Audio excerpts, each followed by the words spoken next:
We are back with yet another episode of the Between the Hashes podcast here on the 515 Podcast Network, recapping some amazing wildcard games this past weekend, looking ahead to some divisional games this upcoming weekend, some breaking news that came out yesterday.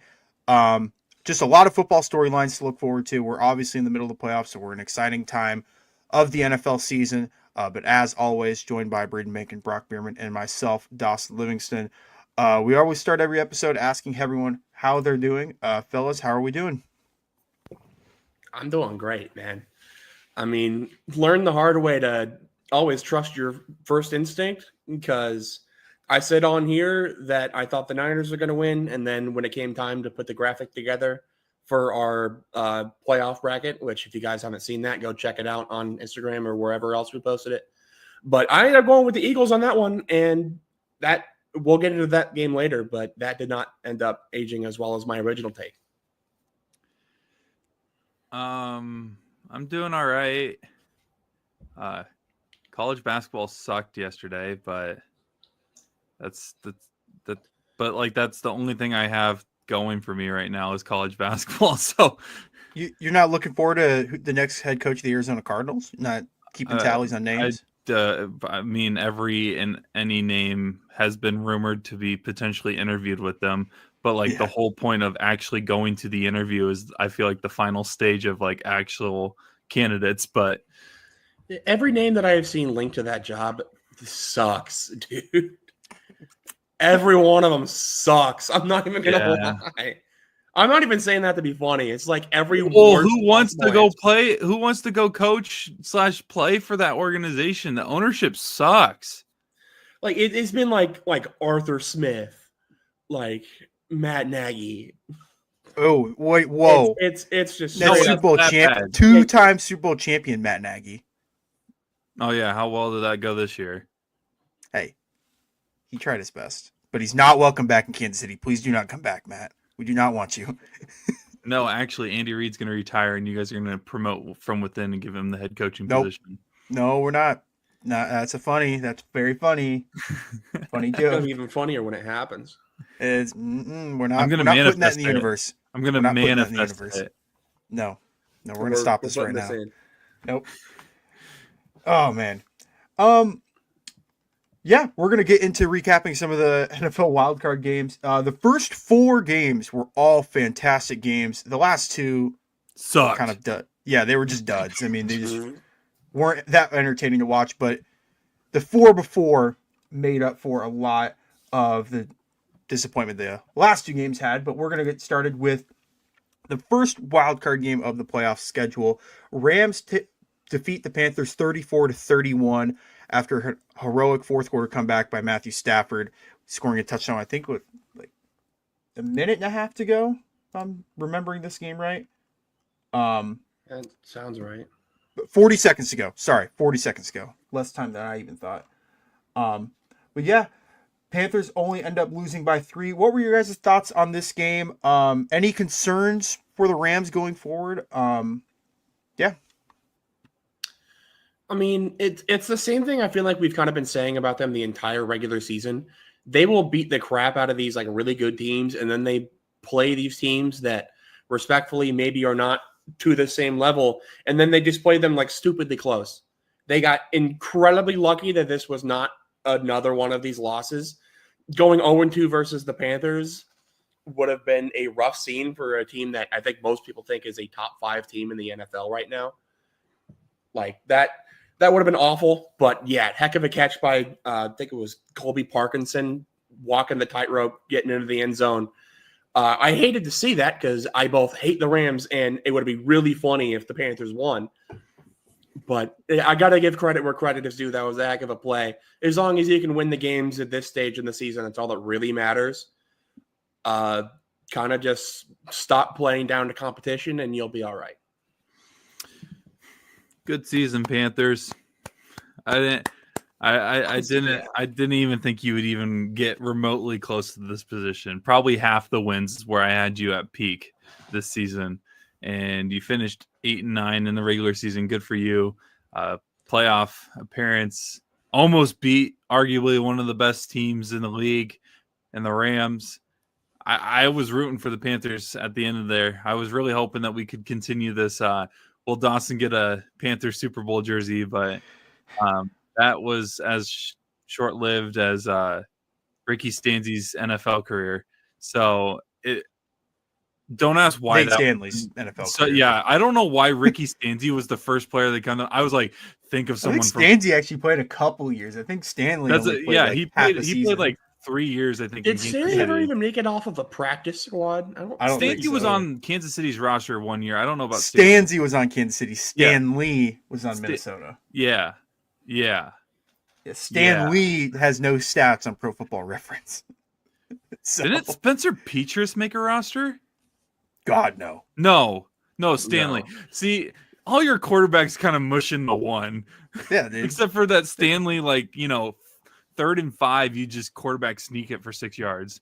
Yep. But no, good effort from the Panthers. The Rams come out with the victory. Obviously, I don't know if there's any cause for concern for the Rams. I just feel like that's this is just who the Rams are. Really, I feel like they'll be in every game. I don't ever really see them getting blown out in this playoff run. So, but I could see them blowing someone out in the playoffs though. So it's one of those where it's like they'll be in every game. It's just whether or not the plays will go their way. And for some reason at the end right there, it looked like they were clicking on all cylinders and they were able to get the W there.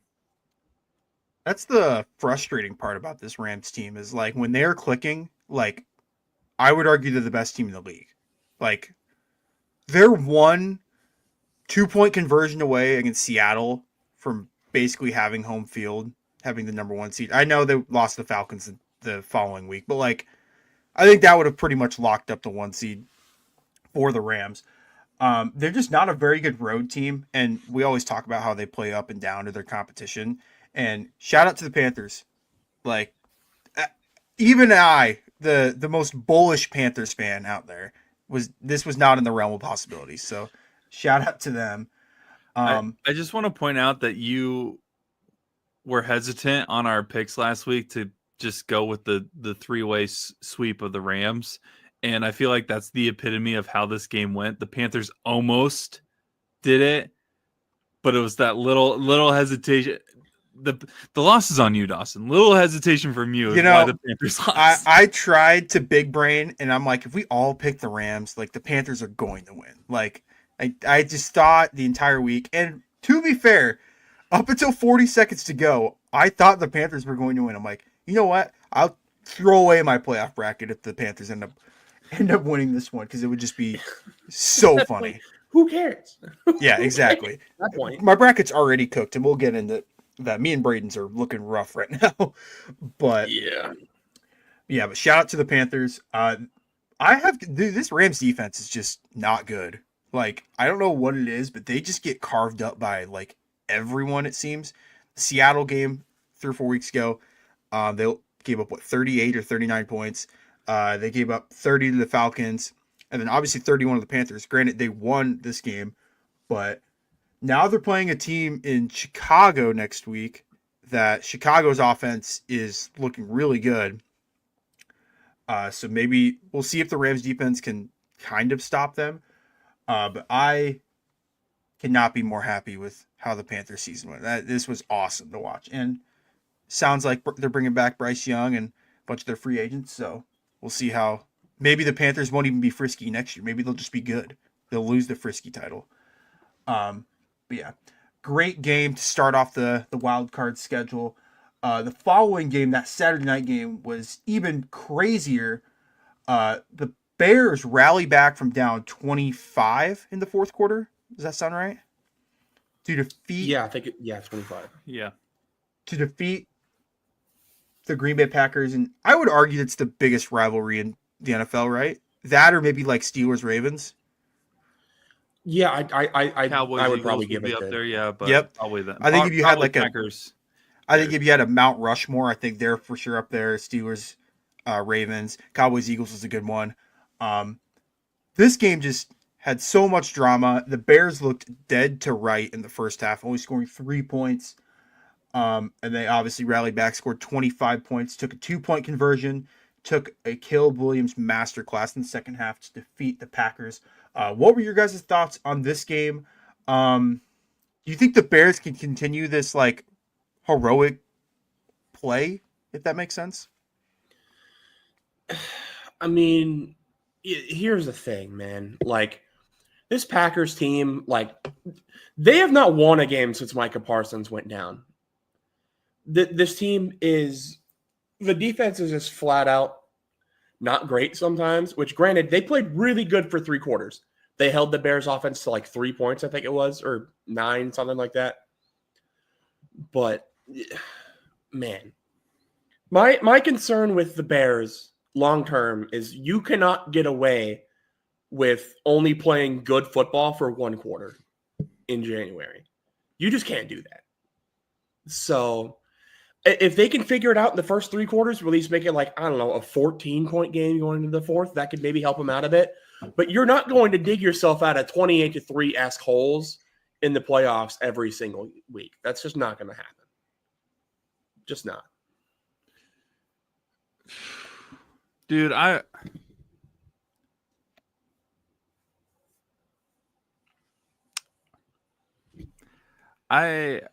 don't even know like what I thought. Like, this Bears team is really annoying, but also like really entertaining. Because it's like, why should I even watch the first half of any game anymore? Like, I'll just watch the 5-minute mark of the third quarter until the end. If anything, honestly, could have just watched the fourth quarter of this game and been fine. And I'm happy I was able to log into Prime down in Alabama on the Gulf Shores, be able to watch this game, because if I didn't and I just had to rely on updates and social media posts, I would have been really, really upset. And Caleb Williams was able to kind of establish himself as the future for that division as at quarterback. I feel like there's still a competition for sure between him and Love, but this is a good step for him. But you guys, I mean, Dawson, you talked about how big of a rivalry this is with the Packers and Bears. I mean, just look at the handshakes between the coaches this year. This is a full-blown like rivalry, and this is what the NFL I feel like has been missing the last couple of years. There isn't like a full like blown like we absolutely hate you, and it's shown everywhere, like coaches, players, everything. So this is really refreshing for an NFL fan. Feels like there's a Ben Johnson versus Matt LaFleur rivalry that's brewing right now. Ever since great. Johnson was with the Lions as the OC, it just kind of feels like these two guys just don't really care for each other. And honestly, this might be a hot take. I think sports with animosity and a little hatred on both sides, that's what makes sports. None of this participation baloney, but like where two teams are like, hey, I genuinely do not like you. Like during the game, we're just going to battle to the end, but I still won't like you off the field, off the court, whatever it is. Yeah. And that's what makes sports. And it makes for like these great storylines, these great games. And it just makes it that much funnier that the Packers were up this much. It looked like, honestly, in the first half, my Braden and Brock, correct me if I'm wrong, didn't Chicago go for 4th down in the first half like 4 times, it felt like? And I don't even think they got a single one. Like, it felt like the Bears were like kind of dead to right in the first half. Oh, this was worse than the game that they somehow got an onside kick. I was already out. Like, I thought this game, the other one, I was like, this would be funny. Like, I was like, they could do it. This one, I was like, there's no way. Yeah, the Bears, the stats say that they were 2 for 6 on 4th down, but they were amazingly 10 for 19 on 3rd. So they were above 50% on 3rd down, which is pretty unreal. But it felt like they were going. Oh, sorry. Go ahead. It just felt like every time they went for it on 4th down, they just couldn't figure it out in the first half. And that's why I think Green Bay got a super short field to score a touchdown in the first quarter because of it. When you think of it, Ben Johnson almost had 2 straight years of an embarrassing exit, first game exit in the playoffs. And yeah, he was able to turn it around later. And like you said, the having the like actual like hatred between two teams is great. The videos and after the game in the locker room of Johnson saying some words about the Packers. That's what's great about sports. You can look at the NBA. I think the NBA's biggest issue right now is that the AAU circuit is so big that you usually know everybody by the time you're getting drafted. So you don't you're all friends, unfortunately, by the time you're getting drafted. Look at one of the biggest battles in the NBA recently. It's Wemby's hate for Chet Holmgren for whatever reason. I don't know if you've seen that, but that's something that Wemby has just held to his core, that he's I do not like this guy. And which is great. That's what we need. And we need these rivalries. You're right.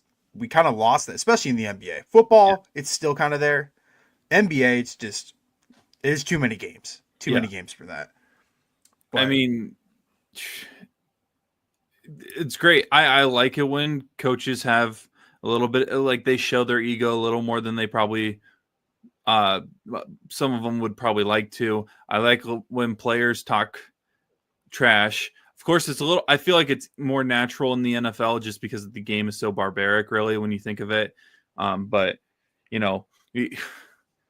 when we get to previewing these games this week, we have some rivalry matchups to put together that are going to be electric, to say the least. Last thing on this game, then we'll move into the next game. I'm going to be completely honest. I thought after this game, the way it ended, I thought Matt LaFleur was going to get canned. Are you guys surprised? I was going to say, are you guys surprised that LaFleur still has his job with the Packers? I am. I mean, this isn't necessarily to say that I think Matt LaFleur is a bad coach per se. I think he is still probably one of the better coaches in the league.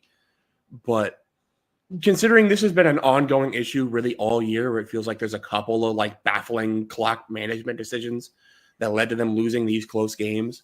And then you let the biggest rivalry in the NFL, you let the Bears come back down 25 in the fourth quarter.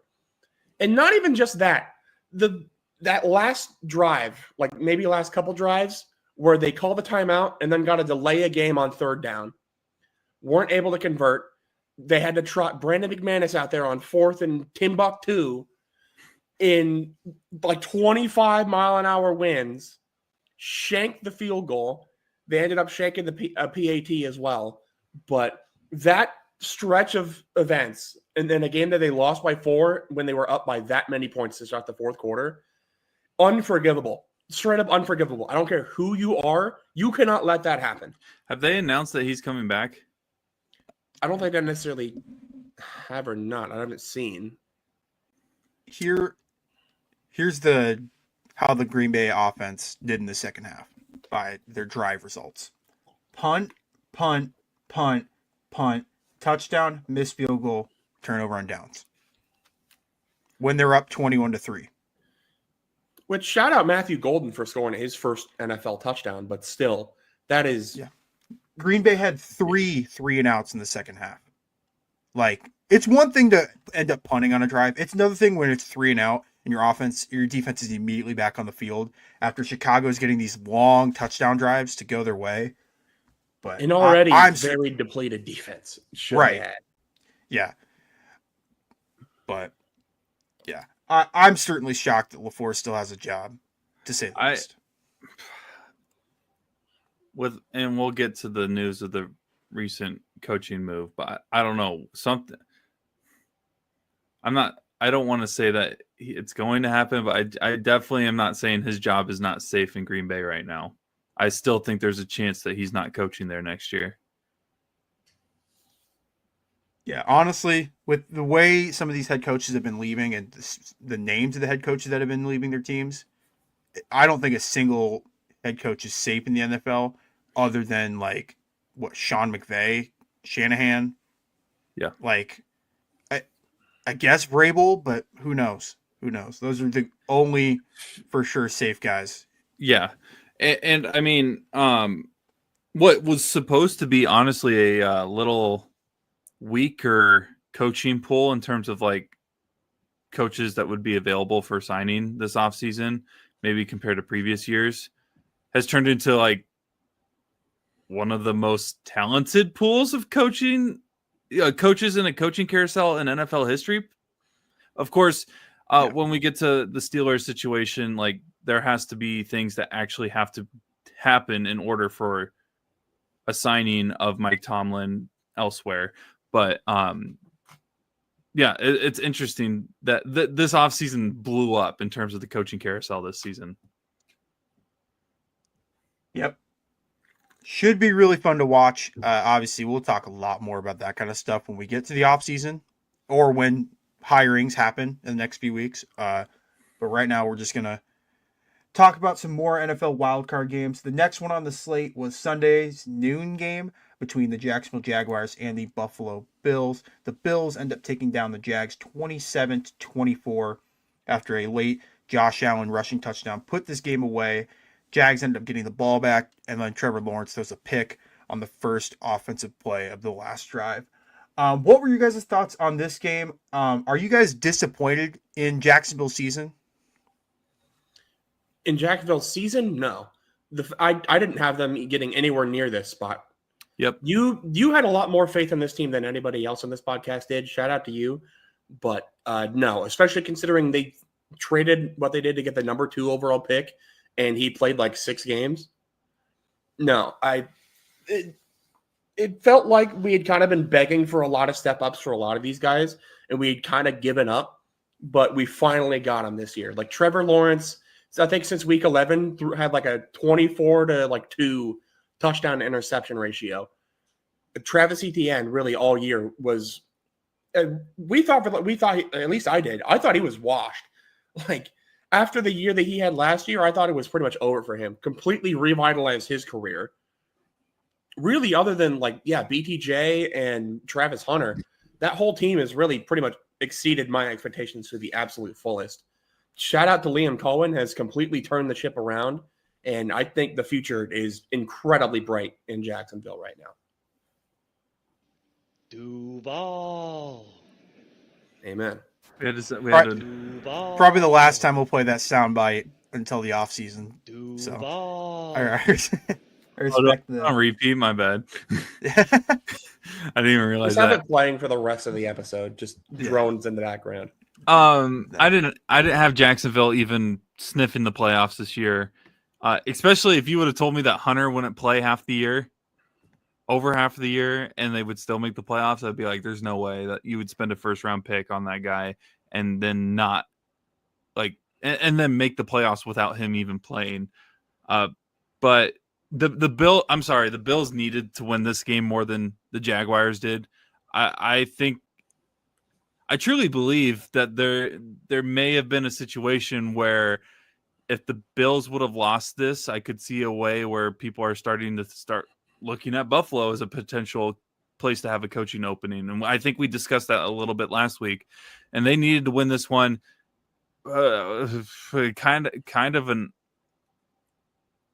ugly win, in my opinion, for what I was kind of expecting the Bills to do personally, just from the idea of they have way more playoff experience than Jacksonville, both from the player perspective and the coaching perspective. I still don't know if I think the Bills have any chance of winning it this year. It's funny how all 5 of the top 5 Super Bowl prediction or Super Bowl teams from the AFC aren't really in contention at all. I think the Bills are really the only one in terms of the ones everybody was looking at heading into this season that are still alive. But I still don't know if I would even take them over the remaining field. But amazing season for Jacksonville. That division is going to be so fun to watch over the next couple of years. So fun.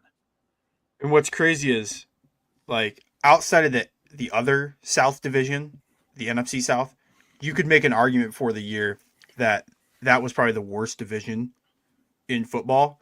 And the fact that the Colts kind of collapsed at the second half of the season, but Houston's still alive. Jacksonville looked really good. And who knows what happens with Tennessee, because Cam Ward looked like a legitimate, good quarterback. He had his moments. Some of the throws he made were really good. Obviously, had his ups and downs. He was a rookie last year, so we'll see if he's able to build off that. But no, you're right. That division should be really Frisky. interesting. Yeah, it should be. Should potentially frisky.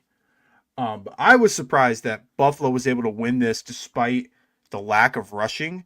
I mean, Whew. we've talked about it all year. When James Cook is like having an amazing game, Buffalo usually wins. For him to only have 46 yards on the ground with 15 carries, and for them to still win was pretty unbelievable. Josh Allen went into full Superman mode.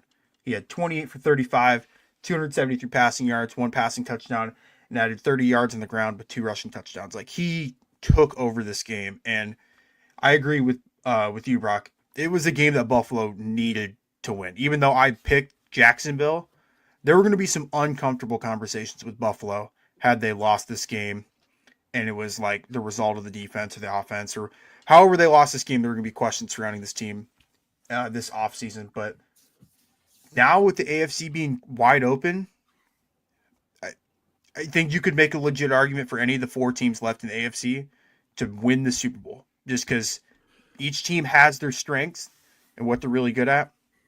And Buffalo has the trump card of all, which is they have the best player remaining in the playoffs. And he showed it on Sunday. He showed what he's capable of, and he delivered in the biggest of moments on Sunday.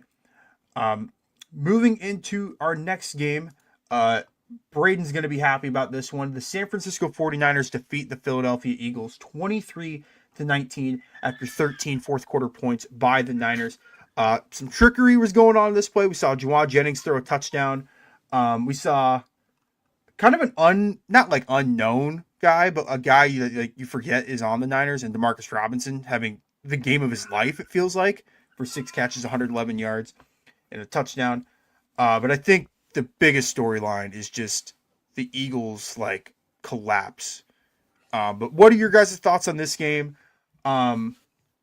Let's stick on the Eagles before we move into the Niners. How disappointed are you guys with the Eagles this season?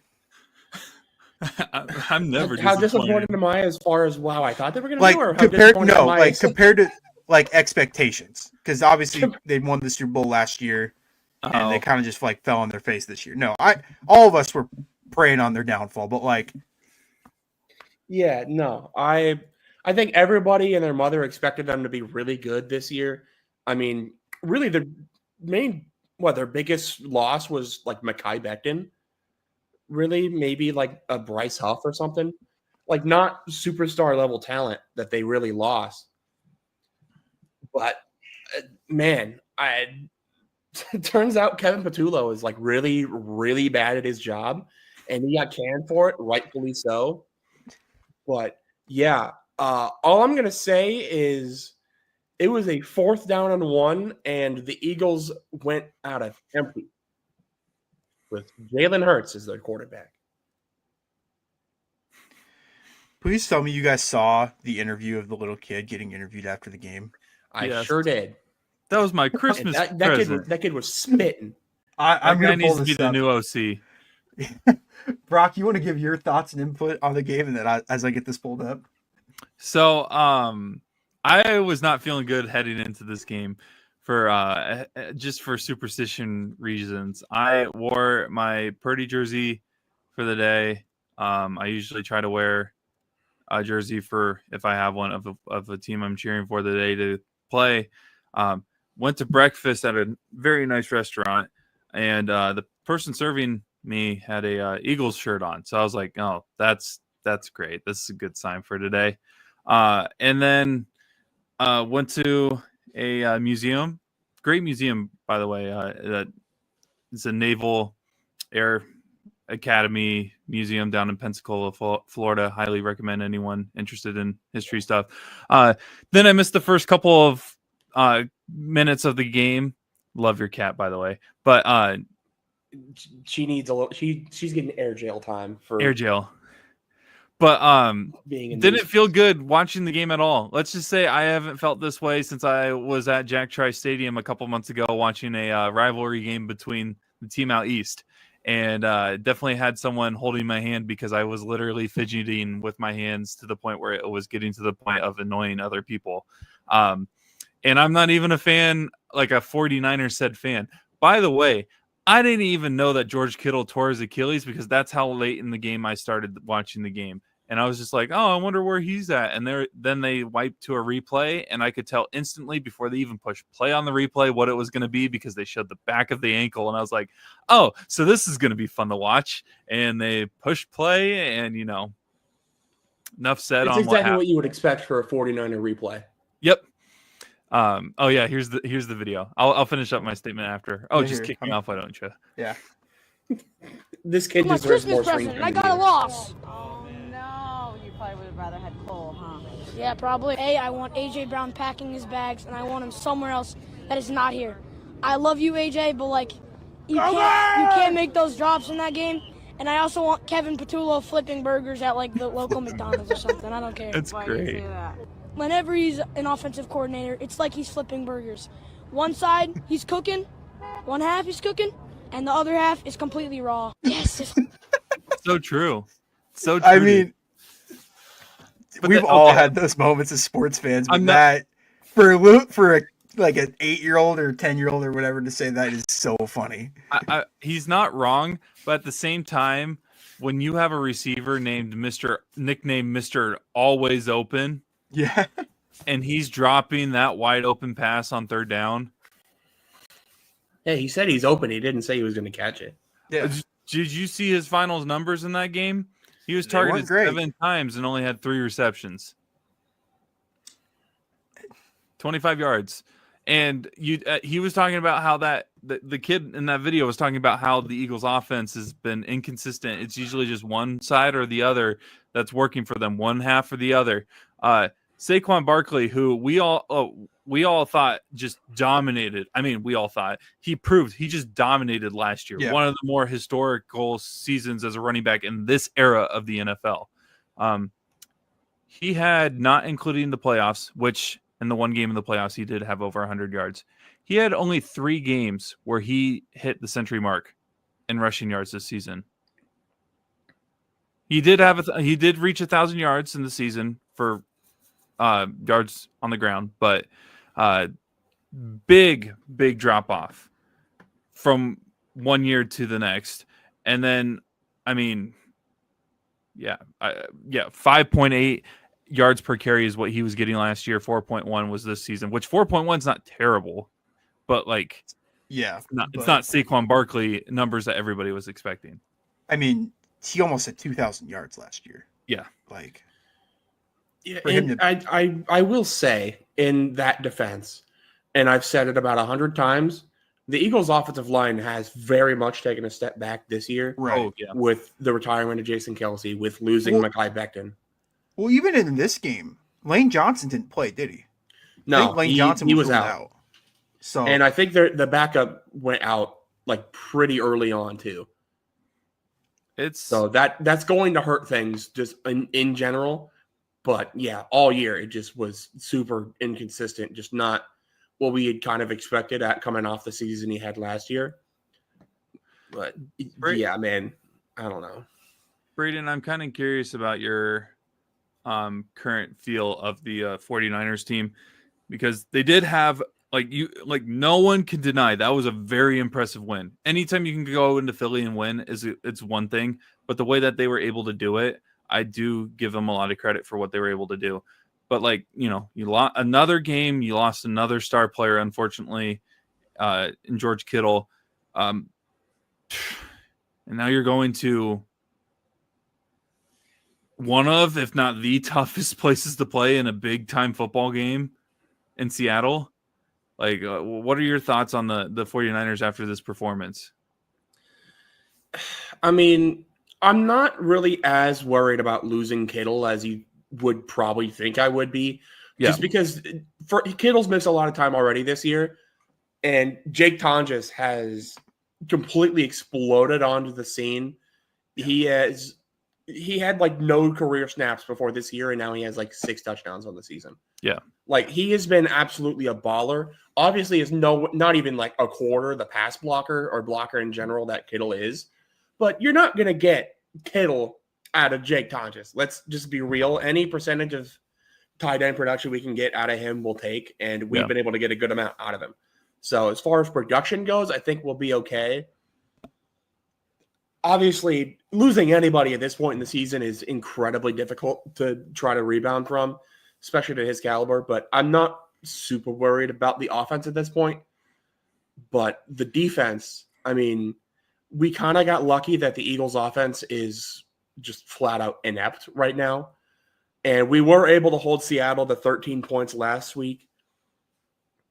But I am worried that Seattle's offense is going to walk into this week with a chip on their shoulder, and they are going to be ready to destroy our 7th-string linebackers, which I will say, again, say what you will about the Eagles' offense, but Eric Kendricks, who knew Eric Kendricks was on the Niners?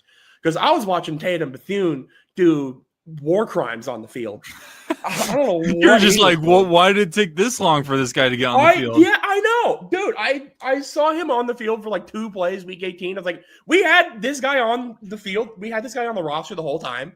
Yeah. And we've been starting Tatum Bethune. Are you kidding me? Insert Nick Young ? Confused gif of just like. That was literally me sitting on that couch like 2 weeks ago. Yeah. And now he's been able to learn the playbook a bit more, and he was killing it. So shout out to him. I feel a lot more confident about our linebackers than I did going into this week. But also, you know, it is still backup linebackers versus the best offense in the NFL. So that is a concern. And also, I mean, I said I wasn't too worried about the Niners offense, but that Seattle defense, man, they have proved time in and time out that they are a stout unit. Mike McDonald's got them boys clicking on all cylinders. Yeah. It's going to be a very, very difficult game to win. I think the books have us as like a touchdown underdog. I think that's a little crazy, but I definitely get where it's coming from. I mean, we just lost by 10 to them 2 weeks ago. So it's been almost 4 quarters. No, it's almost been 5 quarters since you guys have scored a touchdown against them. Yeah. I mean, Brock last week, this week against the Eagles, he had a pretty good game all around. I will say did have a couple picks. The one was kind of just pressure got to him. That second pick, though, was just flat out inexcusable. That was him underthrowing a corner route to Jake Tonjes when he was lined up on an all-pro corner. That just isn't really something you can get away with. I mean, it's gotten a lot better since he's gotten to the NFL, but that's something Brock that just he kind of does that every once in a while. You just kind of have to be like, oh, there's the pick from Brock that doesn't make any sense.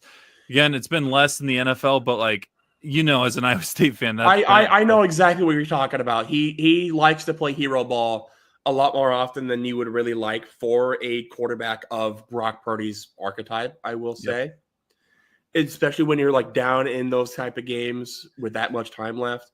I thought it was over after he threw that pick. I'm not going to lie. I did as well. And then Jawan Jennings, man. My GOAT, Jawan Jennings. I have been high on Jawan Jennings since probably like his second year in the NFL.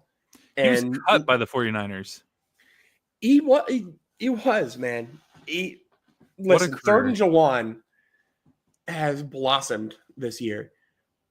I love it. Shout out Jawan Jennings. But hopefully, that said, hopefully he's not going to have to be our wide receiver 1 going into next year, because I think he is a very good wide receiver 2 to wide receiver 3.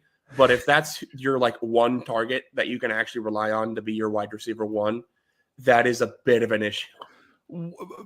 This can be the last thing we can move on. I didn't mean to kind of take over this, Dawson, but what is it?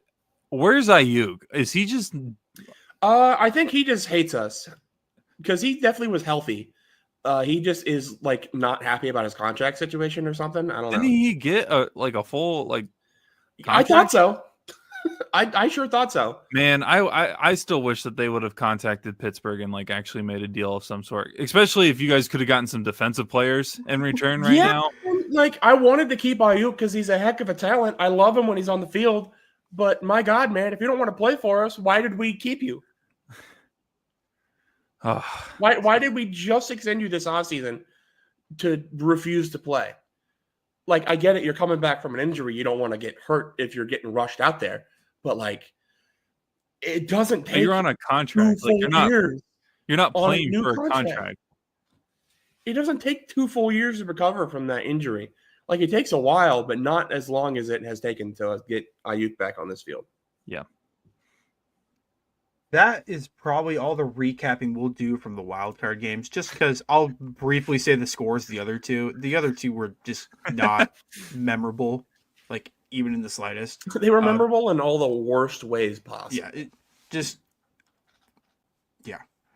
The Patriots beat the Chargers 16-3, and then the Monday night game was Houston defeated the Steelers 30-6. And we're going to stay on that subject because the aftermath of that game is our next talking point. Mike Tomlin has decided to step down as the head coach of the Pittsburgh Steelers after 19 seasons as the head coach. This will be Pittsburgh's 4th ever head coach whoever they hire next. What are your guys' thoughts on Tomlin stepping down? And do you guys have any early suitors, do you think, that could potentially take the realms to be the Pittsburgh head coach? I might be. I might need to still trim this soundbite, but I want to see if I can try this again. Toronto, Canada. Toronto, Canada. I almost like the Toronto, Canada part because then everyone knows. Everybody knows it's Bennett. Everybody knows Anthony exactly Bennett. where that's from. Wow. Yeah, that blew me away. I did not. I thought, again, I showed the meme last week of the field goal kick that Luke missed for Baltimore. If he makes it, Tomlin gets fired. If he misses it, Harbaugh gets fired. Harbaugh gets fired, and now Tomlin's out. He didn't get fired, though. He's stepping away, which brings up a lot of things that would have to happen in order for him to coach elsewhere. But it kind of shocked me. I thought he would just full on just like retire. But I looked at, like, people forget he's only 53. He's not that old whatsoever. He's got another 15 plus years if he wanted to. I was blown away that he wanted to step down. Maybe it was just a mutual agreement thing. I haven't read into it or anything, but I saw it and it blew me away. I mean, I think whenever you hear the words like ex-coach stepped down from their role, that always is basically just like business jargon for, hey, we respect the hell out of this guy. We appreciate what he did for the organization. We're not going to do him dirty by firing him. And also we understand that he will probably have suitors and we want to get value for that. Yep. So we're gonna go ahead and just say he's not getting fired, but he ain't gonna be working here no more. It's the respectful way of firing someone anymore. Pretty much. Yeah, and the crazy part is that technically, even though Tomlin will not be the head coach of the Steelers this upcoming season, the Steelers still have his rights for the next 2 seasons, which then brings up my favorite thing in the world, head coaching trade. You are so happy that this is happening. I saw the news and I'm like, you know what? When I didn't see it was firing, I'm like, you know what? This could happen. No, in all reality, it is kind of crazy. Like, me and Braden were talking before the pod. If you would have told us before the season that the AFC North would have fired all their coaches except the guy that was on the hottest of all hot seats before the season. There's still time. Cincinnati, there's still time. No, I think that at this point, Taylor's got one more year, which is, again, They is already crazy. announced he's coming back. I know. Yeah. I know. Well, insert ex-coach or ex-player. I mean, I know it's college football. Says they're coming back, and then like a week later they leave. Right. I know it's different, but cough, Damond Williams, I guess. Yeah. Whatever was going on there.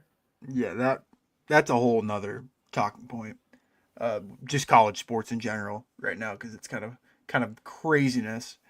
But put it this way, I don't think Tomlin, I think he's going to sit out this year, and then I think next season potentially he could regain that interest of becoming a head coach, because there would be teams that would like line up to like have him as the head coach. I bet half the league right now, like if given the opportunity, would hire Tomlin over the current guy they have. Because Tomlin is just, while the offense is never good, Tomlin just takes control of a team and like gets guys in the right mindset. Defense is always there to ball out, even though there was some ups and downs this year. But he immediately becomes, I know it sounds like he's not going to coach at least the next year, but he immediately becomes a top head coaching candidate if he decides to coach this fall, which would be something to watch. And it's now just another opening in the NFL, which brings the total up to, is it 8 or is it 9? Did we figure that out? I think it's 8 because Okay. I'm pretty sure it was 7 before. So a quarter of the league currently does not have a head coach. So hopefully in the next few weeks we get some news about coaches getting hired so we can react to them. But that's really all we have to say right now on the Tomlin news. Come to Arizona. Come to Arizona. Yeah, that'd be cool. Yeah. Yeah, I don't know. I do want to say Kyler about Murray for Mike Tomlin straight up. Oh, sign me. that. Honestly, Oh. could happen. That could absolutely Give it happen. to me. It's not the craziest thing, is it? Inject directly into my veins. The one thing I will say about Mike Tomlin, because I think we've already said a good amount about him. The one thing I will say about him, he is the king of consistency. He will take a 3-win roster and win 9 games. That said, he will take a 14-win roster and win 9 games. I want 9 wins. Please. Well, 9 wins isn't making the playoffs in the NFC West, buddy. I just want to win. Brock have a just wants winning 9 record. wins. I just want a winning record. Is that This so is going to much be a better? worse draft pick. Dude, with how the NFC West is now, I have no hope in terms of the future for the Cardinals. So, if I could at least win over 500 games, I will take it. It's like those teams that are desperate to win 6 games in college football, knowing that they're going to get blown out in whatever bowl game they get into. As long as you get 6 wins, they're happy. Give that to me. I want my 9 wins, and then I'll go home. Yeah, and Tomlin basically ends his tenure with Pittsburgh, losing 7 consecutive playoff games, which I think that ties Marvin this- Lewis's record, I believe. I was in attendance the last time Mike Tomlin won a playoff game, if that How was puts that it one? into context. Chiefs lost 18-16 because Chris Boswell hit 6 field goals, dude. That sounds about right. Shout out Chris Boswell. Yeah. Anywho. The Boz. That kind of recaps wildcard weekend. Again, we didn't talk much Patriots Chargers just because that game was just gross. I would prefer not to spend more than 30 seconds talking about it. Do you guys want to look ahead to the divisional games, or do you want to do player of the week and then the meter? Let's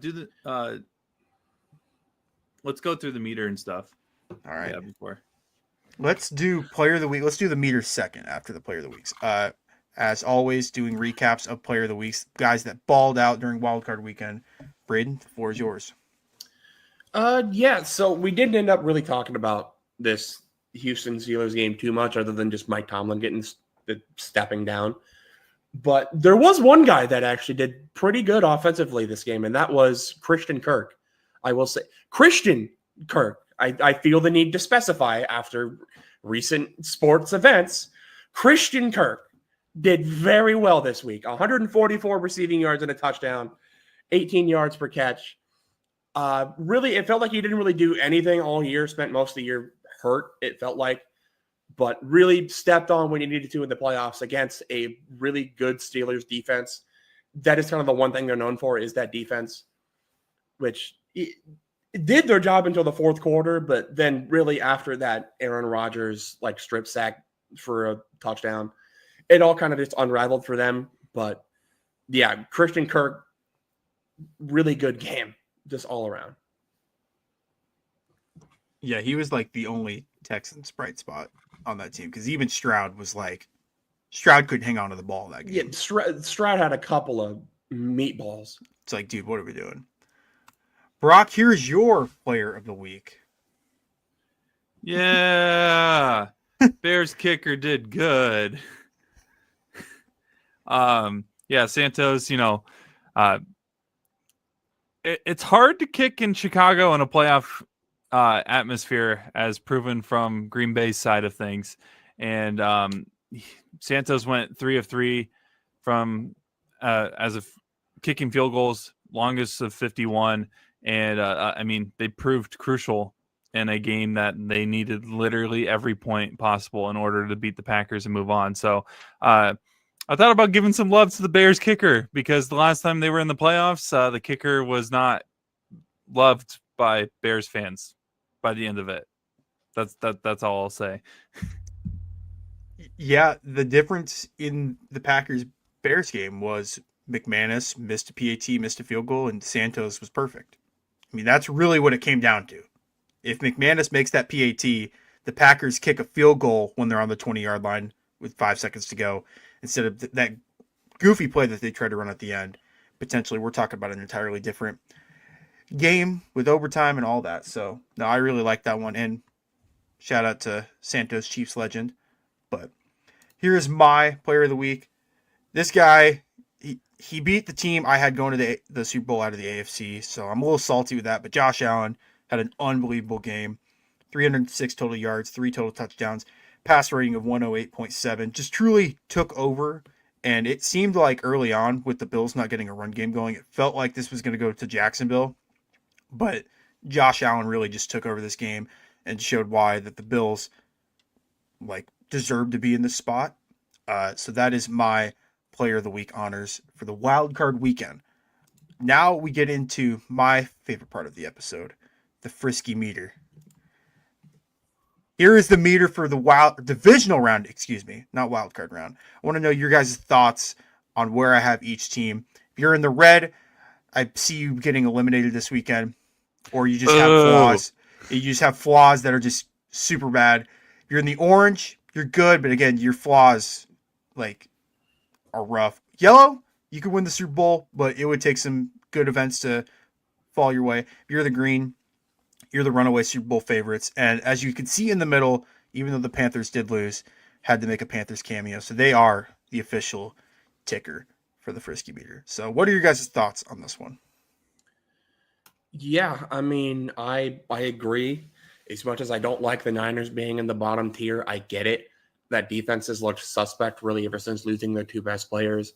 And Brock Purdy, as we've established, kind of just has his moments where he decides that he's going to put matters into his own hands, and sometimes that works and sometimes that very doesn't. So, and going against I would say pretty easily the favorite in the NFC right now, that's definitely going to be a tough draw. Bears, I also agree. You got to be able to play more than one quarter of football, like I said.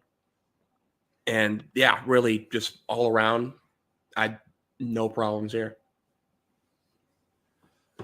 I don't necessarily disagree with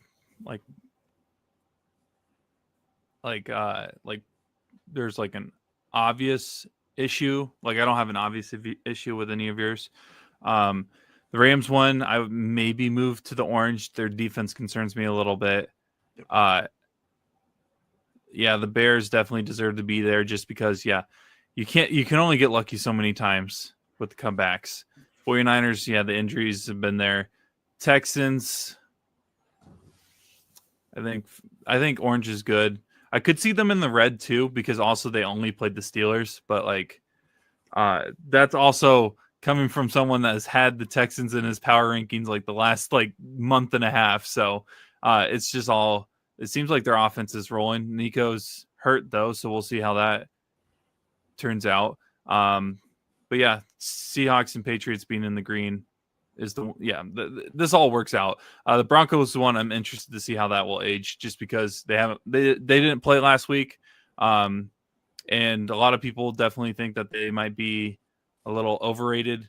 Their seeding definitely makes them look a lot better than maybe they actually are. But they will have the opportunity to prove that against a Bills team that has made many, many, many playoff runs over the last couple of years. This will be the second to last edition of the Frisky Meter. Obviously, next week we'll have 4 teams remaining in the playoffs, so there'll be 1 team for each spot. Obviously, can't do it for the Super Bowl because there's only 2 teams left. But no, there's a lot of. I have reasons behind every ranking. The Bears, like you guys said, their defense is horrible. They played great in the second half against the Packers, but their defense is just bad. Jordan Love still had 300 yards and 4 touchdowns on that defense. So that defense can be had, especially with Stafford and them coming into town on Sunday Night Football. Should be a lot of fun. The Niners, just the injuries just keep piling up, and I'm not really sold on the defense. Now, with that said, like I was telling Braden before we started recording, when does the clock strike midnight with Sam Darnold? When are we going to get to that infamous pumpkin mode Sam Darnold game? Because it feels like he's gotten close a couple times. It felt like in Week 18 against the Niners, he was getting close. He didn't throw any picks, but he just hasn't played great recently. So it's for me, it's just, when are we getting that dud of a game from Sam? Because his last 4 games, he's had 3 touchdowns and 3 picks combined. So it just feels like with the Seahawks, although I do have him in the green, that we could potentially be not an upset watch, but on pumpkin mode watch for that game. Houston's offense just looks really, really rough at sometimes. They won 30-6, but that game was 7-6 and 10-6 in the fourth quarter. Like, if it wasn't for 2 defensive touchdowns to basically seal away the game, the Steelers, had they had any offense, should have won that game. But obviously, Texans defense is really stout, really good. But yeah, it should be a very interesting slate of games this weekend. Looking ahead to some of the games, obviously the first game on Saturday is the Broncos versus the Bills. As of right now, the books have the Broncos as a 1.5 point favorite. What are your guys' thoughts on this game? Who do you like in this one? It is not easy to play in Mile High Stadium in January. Really, but especially in a playoff environment for a team that really has been looking for much to really get super excited about since Peyton Manning. I think this crowd's going to be coming a rockin'. That said, the Bills are battle tested. Point blank, they have sang this song and dance plenty of times. If there is a team that I have faith in taking care of business in Denver, I think it is Buffalo, and I think I'm going to take them. I mean, if there is a team left on the AFC side that can really give Denver a test in Denver, in that electric stadium that will be there on Saturday, it's definitely the team that has made a lot of deep trips and deep runs in the playoffs, and a team that has been so close so many times to making that next step to making the Super Bowl. But will it be the opportunity for the Bills to actually do that? My playoff predictions that we actually had, because I had this matchup, says no. I just think Denver's team is able to find many, many ways to win games, and adding that they are basically untouchable at home almost makes me feel like Denver's going to just put together a game plan that's going to prevent Josh Allen from having the ball as much as possible, and being able to limit possessions, put up enough points in order to get the win, and have the help of the Broncos fans, the Bronco fan base, and give me Denver to win.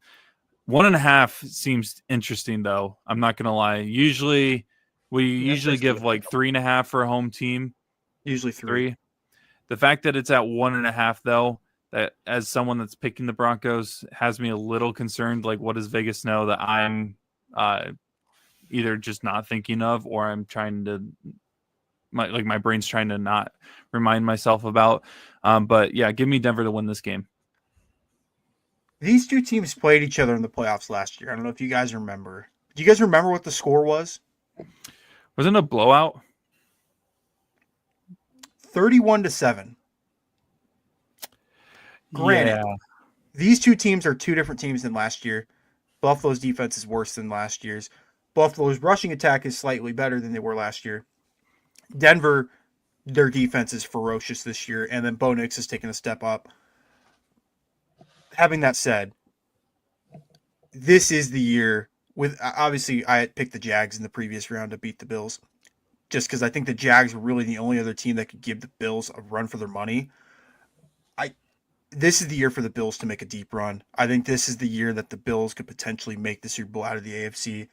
I really like what Josh Allen can do. I think it's going to come down to a late fourth quarter drive where the Bills have the ball and Allen's able to extend a drive because of his legs and basically either seal it at that point or score a touchdown with just a couple minutes to go.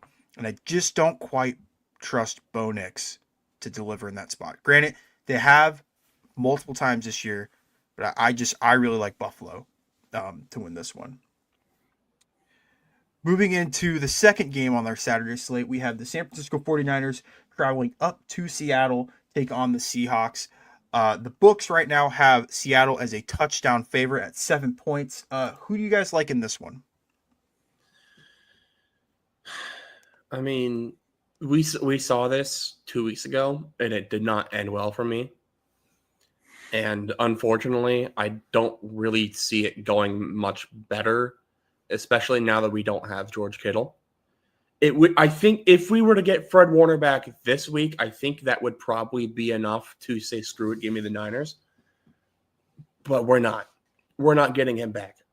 I did say Eric Kendricks is playing a lot better now that he actually knows the defensive playbook. And that is a big difference, is having a middle linebacker that actually knows how to play the sport. But I think the Seattle defense is too good and the Seattle offense is too good. I know. I'm sorry, Frank. Give me the Don't do it to Seahawks. Frank. No, I hate doing it, but I gotta.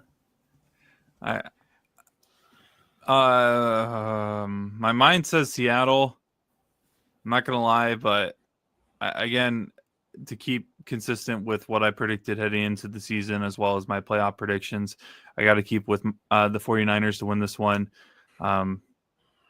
Man, if they could figure out that rushing attack on the offensive side, offense and defense, if they could stop the run a little more than they were able to the last time they played Seattle, and McCaffrey is able to break free or find some room, or even a backup, one of the guys, other running backs, or even maybe some sweet. I don't really think that San Francisco is even known for doing any kind of jet sweeps with their receivers, but trying some trickery to get the rushing attack going.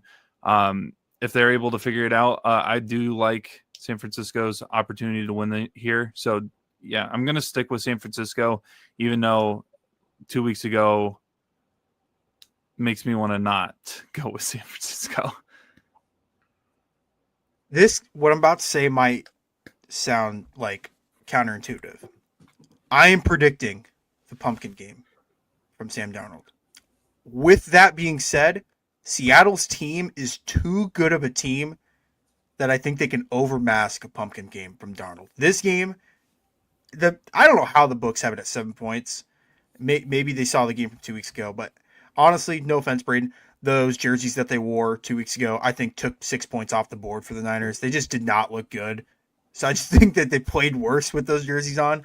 You didn't like the jerseys? No, not at all. I love the jerseys. I thought the jerseys were great. I was not a fan.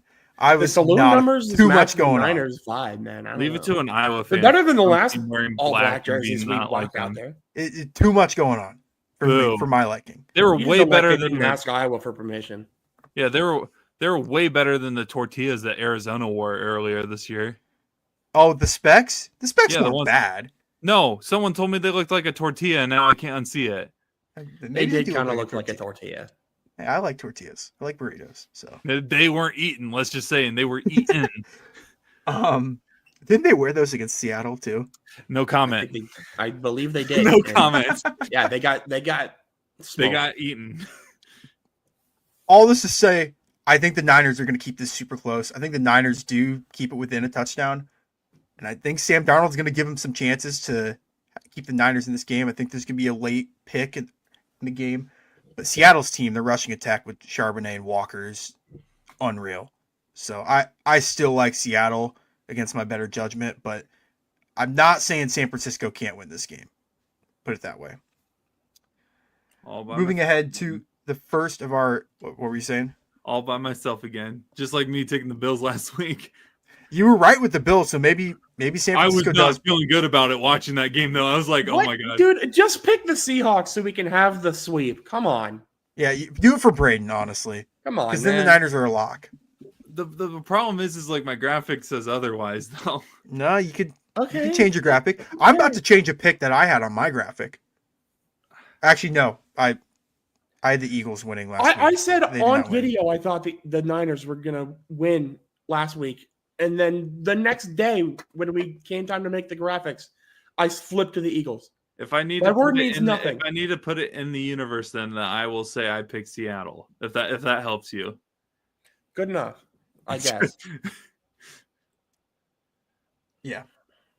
Moving into our second day of divisional games on Sunday. The first one of the day is Texans versus Patriots. Books have the Patriots as a 3-point favorite, so essentially a pick 'em. Who do you guys like in this one? It was a pick 'em? If it's 3 points, I always call it a pick 'em for the home team because home teams usually get 3 points. Maybe that's the only, like in college they get them. Okay. College teams get 3 points, but whenever it's that close for a home team, I consider it a pick 'em. Okay. If that makes sense. But the Patriots are 3-point favorites. Put it that way. I'm going to go with the Patriots here. I don't necessarily love either of these squads as far as like the Texans have their clear flaws. Their offense kind of just decides to not show up half the time. This Patriots team what experience matters in the postseason. It simply does. Being able to know like the physical requirement of playing 18, 19, 20 games means a lot when it gets down to the nitty gritty.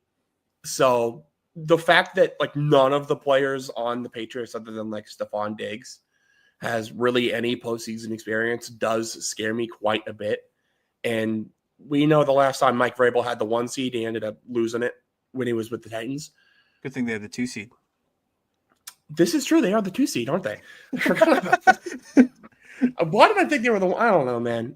I think they're the 1 seed too in my mind, and then you're like, oh, Denver exists. Whatever. Yeah, I get your saying. I'd give me the Patriots though, but I would not be shocked at all if the Texans defense just decides that the Patriots are not allowed to have fun.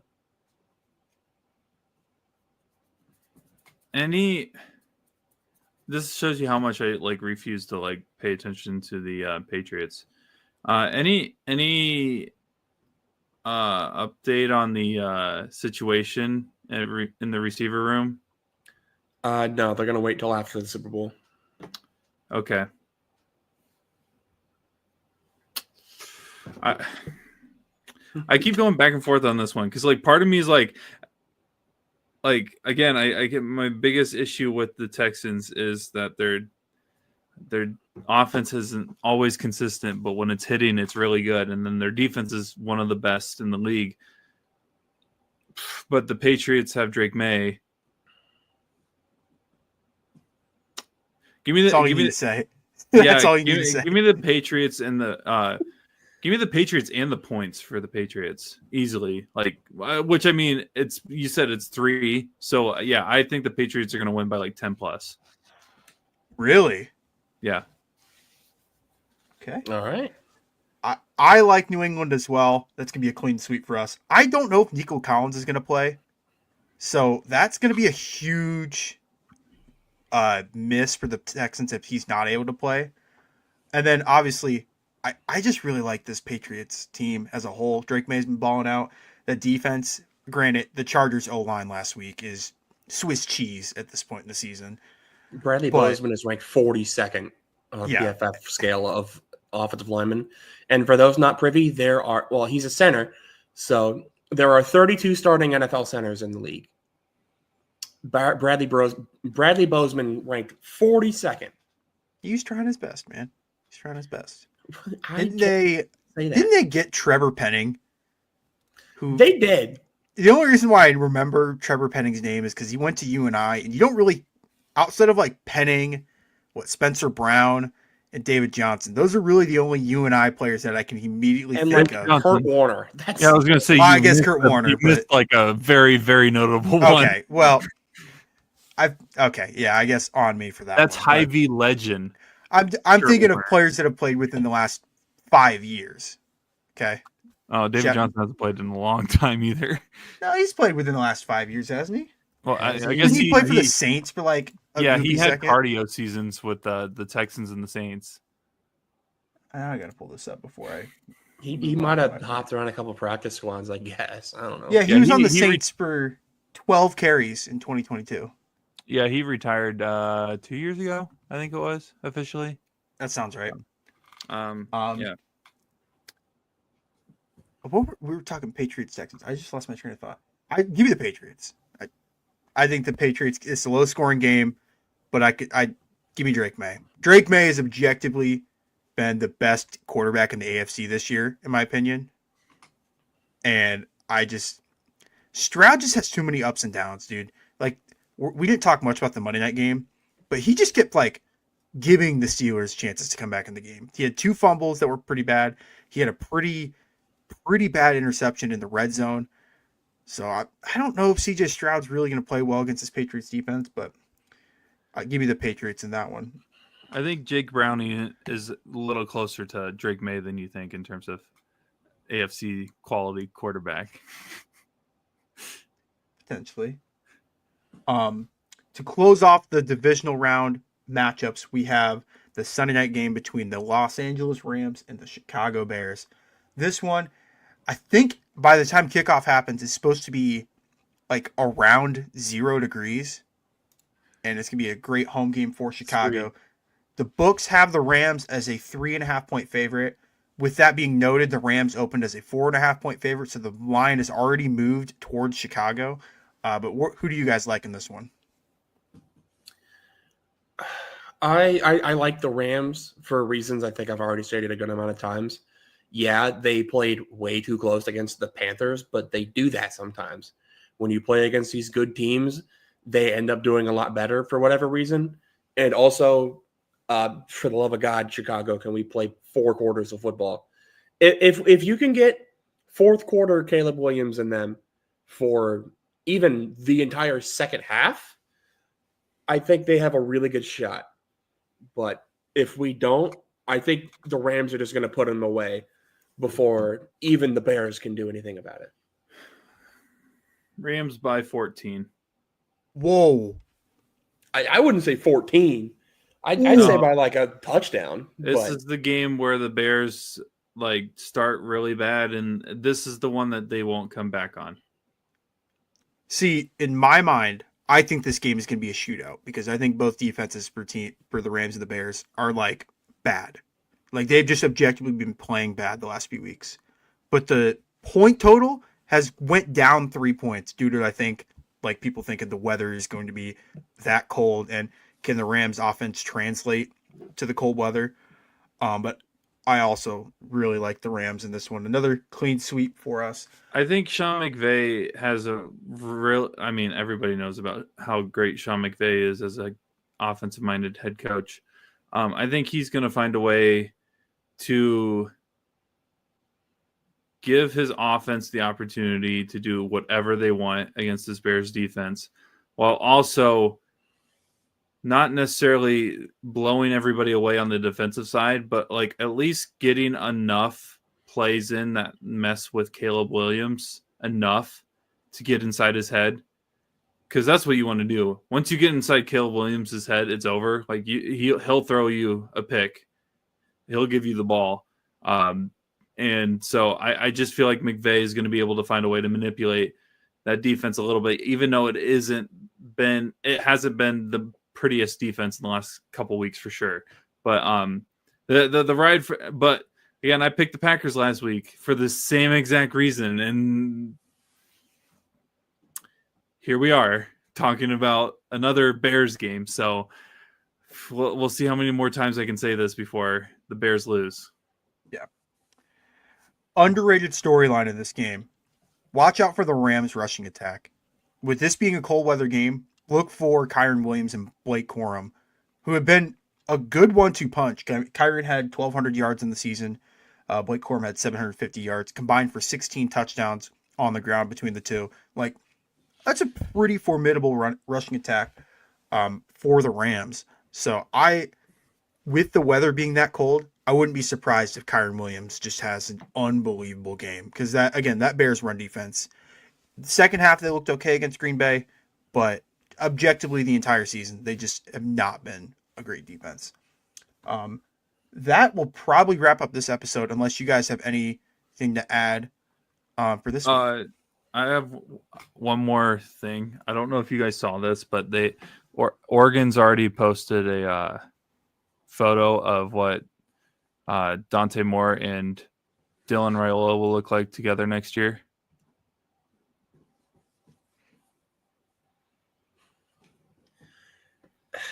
Yeah, I was going to mention that as well about Dante Moore going back, just because it's kind of like a gray area between us and like what we don't cover. But I will say the Jets, it has been over for a very long time, but I didn't think it could become more over than it already is. It's like, what do you do at quarterback now? You lost Mendoza. Kyler Murray, you are a New York Jet. Yes, sign me up. Sign me up. Like it's either Kyler Murray or like, what do you kick the tires on Malik Willis? Okay. Kirk Cousins. Last crazy take I'll have, and then we can wrap up this episode. Davis Mills did not play that bad for the Texans this year. He didn't. He played pretty well. He honestly, seems like the epitome of the Jets ran out of options quarterback. If you showed people a photo of Davis Mills and asked him which team he would ever start for in the NFL for a full season, I guarantee you 99.9% of the people will say New York Jets. Yeah, I mean, he played like a really, really good backup. He is in the Ryan Fitzpatrick archetype of he is one of the best backups in the league. If he's your starter, you are screwed. Yeah. Why not just just draft someone late in the rounds and just give them the opportunity? Who? Well, Ty Simpson, Garrett Nussmeier. Why not? And Chambliss from Ole Miss. It's not like you got many options. Justin Fields ain't coming back, so. Well, he's under contract, so I mean, they ain't gonna be running with him. Let's just say, they ain't gonna be throwing with him. I guess I should be saying. Yeah. But I can't wait for the offseason.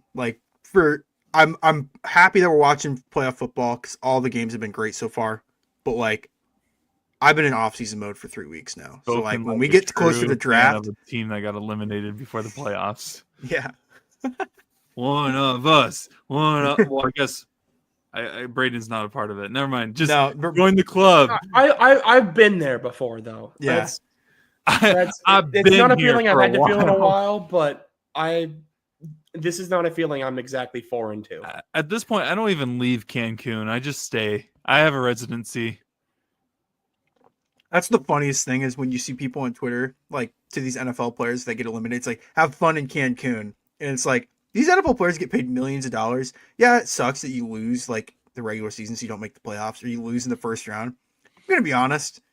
It wouldn't bother me one bit. If I was an NFL player, maybe I will have fun in Cancun. Yeah, exactly. If I was an NFL player, I would immediately go to Cancun and spend make sure to rub it in people's faces that I was able to have a really good time in Cancun. Yeah. I mean, that's always the funniest. It's like when you see that on Twitter or Instagram, and it's like these guys are worth millions of dollars. They could, obviously sucks you don't win the Super Bowl or don't win a playoff game, but it's not going to ruin their life that they didn't win a game. I guess the only other storyline we'll talk about real quick, Rodgers sounds like he's retiring. Do you guys think he's done, or do you guys think he comes back one more year? Please be done. I think his ego makes him play another season because he thinks he still got it.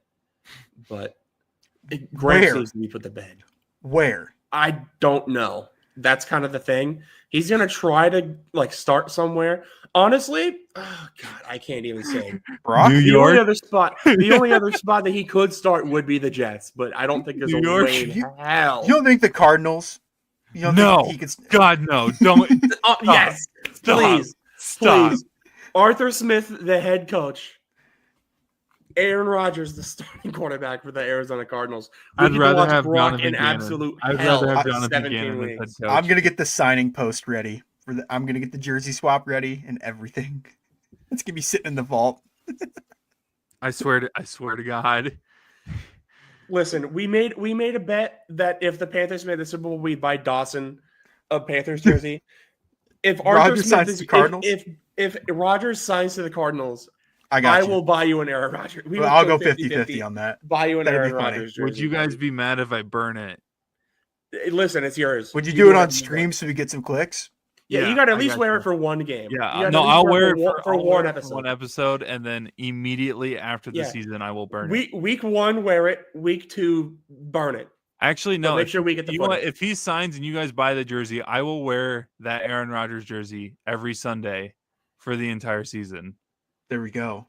And then There we go. immediately after that season, I have full rights to burn that said jersey because I will not want to Go remember ahead. that year. Oh man, so many fun hypotheticals that we need to have happen, but definitely won't happen. I swear this to God, offseason. dude, if this happens, not like I'm all in on buying people jerseys and stuff, but I don't want it. I don't want it. All right. That will conclude this week's episode of the Between the Hashes podcast on the 515 Podcast Network. A great episode recapping wildcard weekend, looking ahead to divisional matchups.